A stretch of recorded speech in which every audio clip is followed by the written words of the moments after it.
I discovered I had sickle cell in my GS3. I think it was my GS3, yes. Because while we were going to school in GS1, they told us to do all these HIV tests, sickle cell tests.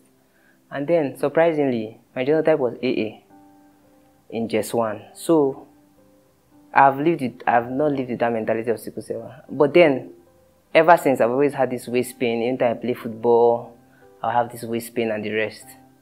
But then it was only up until GS3 when I had a severe, I don't know what to call it, a severe crisis.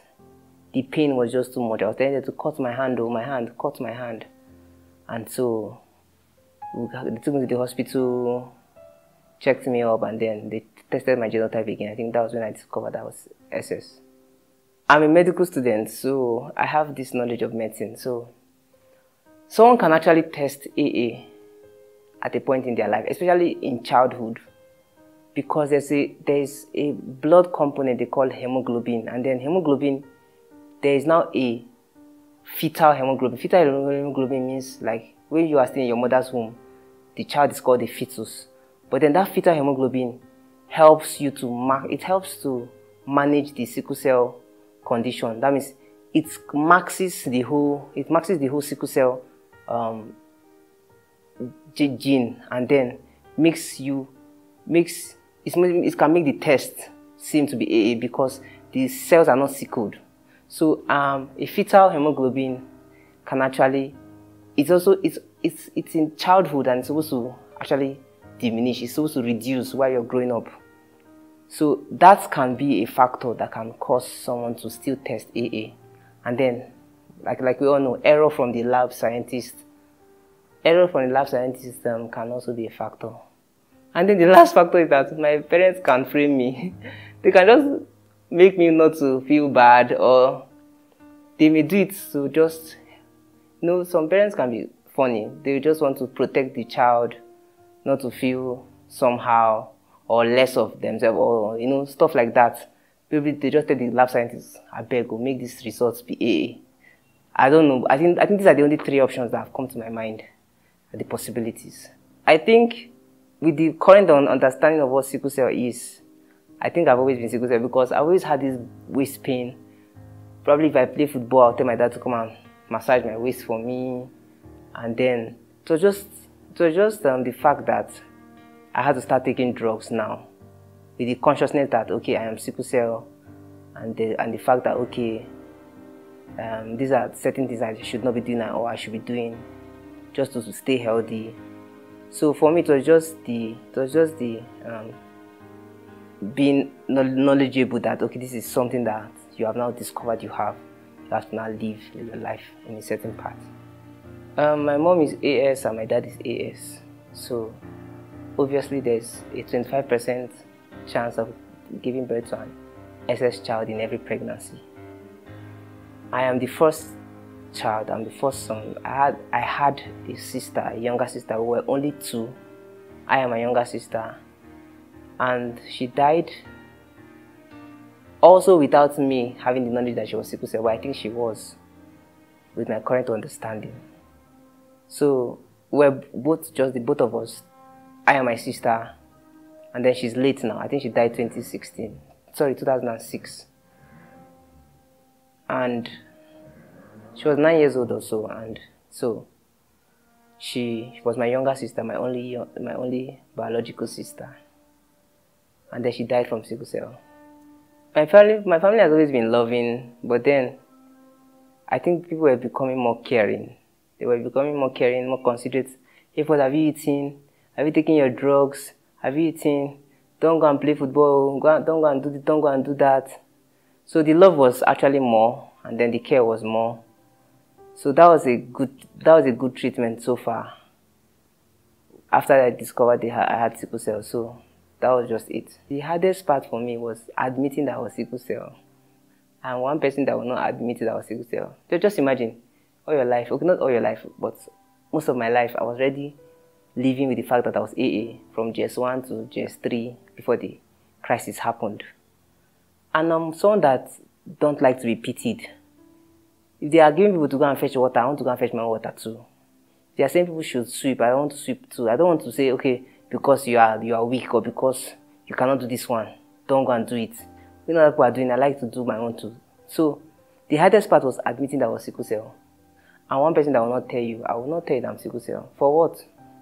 The thing that changed mostly was the fact that there was now a lot of restriction. You're not allowed, not that I will not go against it, but you're not allowed to play football. I will still go and play my football, sure. You're not allowed to do strenuous activities.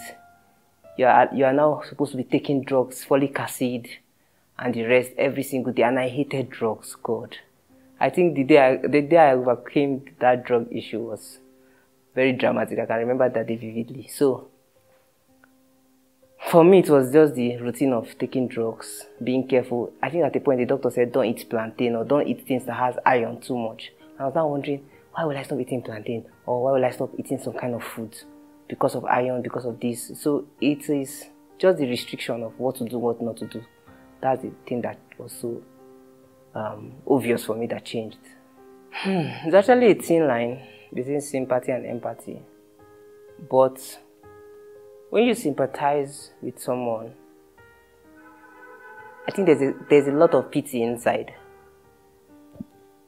Excuse me. So there's a lot of pity inside sympathy. You're kind of sorry for the person that, okay, sorry, this has happened. This is the kind of condition you're living in. This kind of life, the kind of pain you're going through in your life. You're kind of sympathizing with the person. But I think we encourage more of empathy because you're not pitiful. You're not pitying the person. I think pity is not a very good thing. Being pitiful of people. You just know that, okay, this person is going through a lot in their life. And then you're trying to make them feel better. You're trying to not add more salt to their injury. You're trying to, help them live with the kind of condition they're already living with. But then in a more easier way. So you are empathizing with them. You're not sorry for them, per se. But then you kind of feel their pain emotionally and then you kind of relate yourself to what they're going through and then you encourage them. Concerning the cliche about, okay, you die by 25 years or you die before you're 30 years.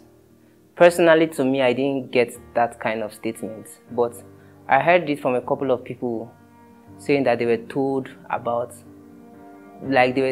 those kind of painful words. Those are very, very saddening things to hear from a human being telling another person. This is not even HIV. This is not even, I don't know how to call it. This is not even heart disease. This is sickle cell. So those cliches, I think they exist. They very much exist because some of my friends have told me that my sickle cell friends have told me that this is the kind of thing they go and pass through. And funny enough, this year I've lost two of my friends. One, she actually died before her 25th birthday. And then the other one died at 30 years old. Even as these kind of records are being kept, there are records that people have lived till 90 years. There are records that people are in their 60th birthdays. There are records that people have lived a very long and healthy life, even with sickle cell. So I don't think this cliche is necessary. It's just downgrading for a human to tell another human that kind of thing with a condition that is manageable like sickle cell. So there's no kind of justification for that kind of word. I have not personally heard of people say that sickle cell people are evil spirits, but I think I've heard of walking corpse.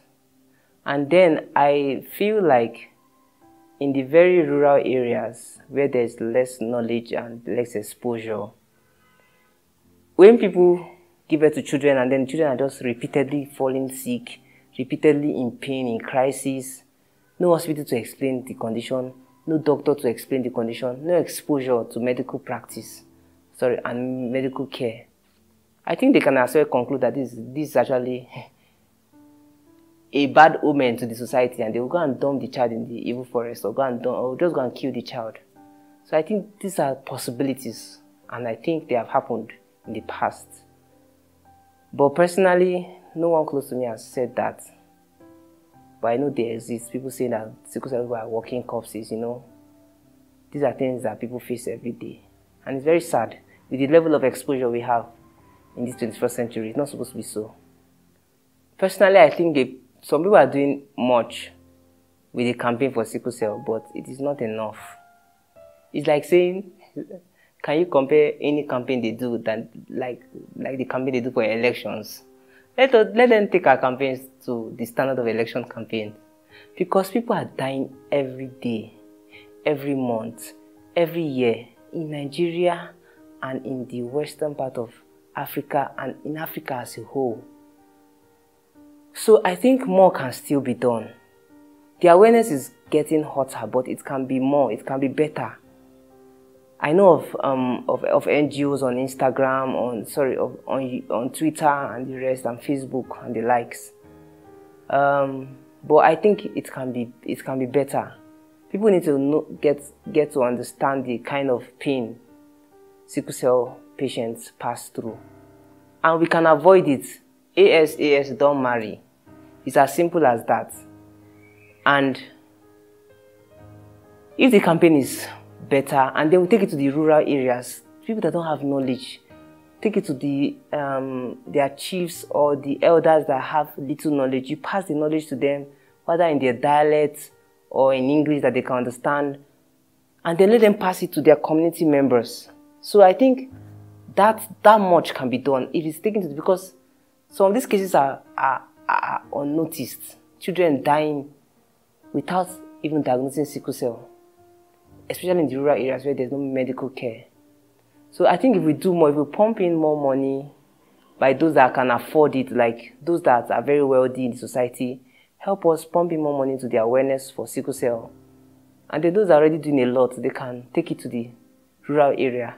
I think it will help a lot. It will help a lot. I don't think love is enough for the gambling theory. Why am I laughing? I think I have a similar experience.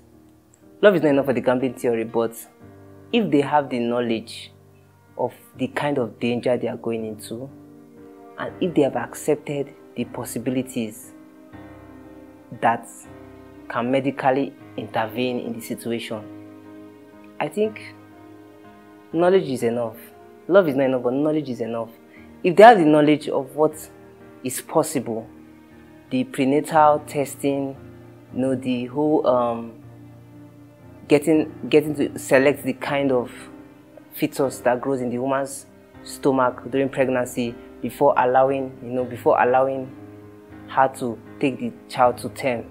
So if they can go through all these kind of stressful and expensive procedures and they still want to go ahead, knowledge is enough, but love is not enough. You cannot say, okay, because I love this girl so much or I love this guy so much, you damn medicine and you damn the whole possibility of you giving birth to so many sickle cell children. It's not wise. Spirituality is not enough too. It's not wise. God can change your genotype. True, fine. I believe in that too. But can we wait to see God change your genotype before you decide to marry?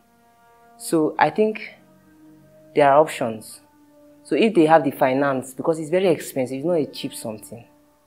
If they have the finance to fund it, if they have the knowledge and this time to go through the kind of pain they will go through to achieve that, knowledge is enough, but I don't think love is enough. The truth is that it is 25% chance of getting a sickle cell child in every pregnancy. So if a woman is pregnant, she has a 25% chance of giving birth to a sickle cell child. And we are not God. We don't go and do the mathematics or the science or the spiritual thing inside the woman's womb or anything. It is a probability. So we can't say we can allow these two AS and AS to marry because we know that, okay, there's a possibility that they can give birth to AS children, or there's a possibility they can give birth to AAAA children.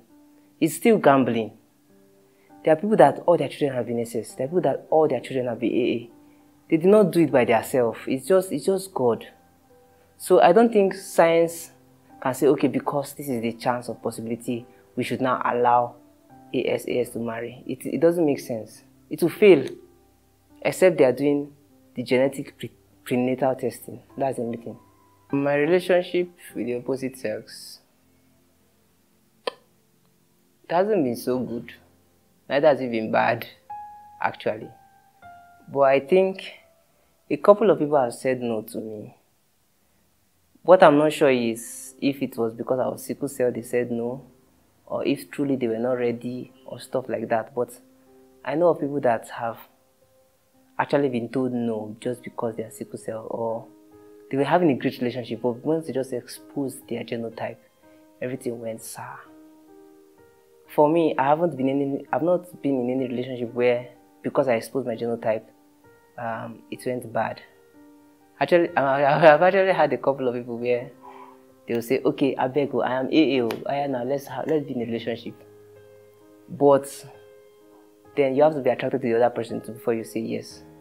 So relationship has been tough for us generally, but then for me, I think it hasn't been that tough. It has been okay for me so far. My advice to sickle cell patients, please, brothers and sisters, can we be strong? It's not easy living with sickle cell, but can we be strong? When I mean can we be strong, like there's some things that would help us to be strong for ourselves.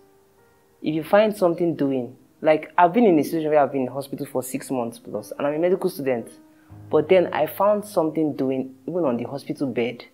So if you can find something doing, even though you're sick, with your phone, the world is going global now. There are things you can do online. There are things that can keep you busy. And even that as some are keeping you busy, some can even be giving you money on your bed. So if we can be strong and then keep ourselves busy, it will go a long way to help our mental health, and that also help our parents who are trying to financially cater for our health needs. And then to the society, please, stigmatization is enough. I've had this experience with this lecturer that we were in the theater. I think they were doing something, a procedure, and then he was like, someone should come and help me turn this patient, and I was just going to help. He was like, no, you go shift. That broke my heart. That was very painful. And then he now called one of my classmates to come and do it. It's not as if it was to do something magical, just to turn a patient. And then he stigmatized me in a very brutal way. So I think the stigma is not necessary. It's not helping them, it's not helping me, it's not helping anybody. So I think we should have knowledge, and we should use our knowledge wisely, because this is even a doctor I'm talking about that stigmatized. So it's not even about the knowledge now, it's about being emotionally intelligent. So if we have emotional intelligence, we will understand how to go about treating people the way they should be treated, and not because they have a condition, then you stigmatize them. I am Hayford Omozurike, a 600 level medical student. I have sickle cell, but I am human first before I am sickle cell. So if you cannot add to my smile and my joy, please don't add to my pain, because the pain is daily. It's not as if there's one day that I don't have pain and then you're trying to give me pain that day, let me just manage the pain for that day. So let's just try and make every sickle cell patient around us smile a lot. And I would say, you are more than a conqueror, and I am more than a conqueror. Thank you very much.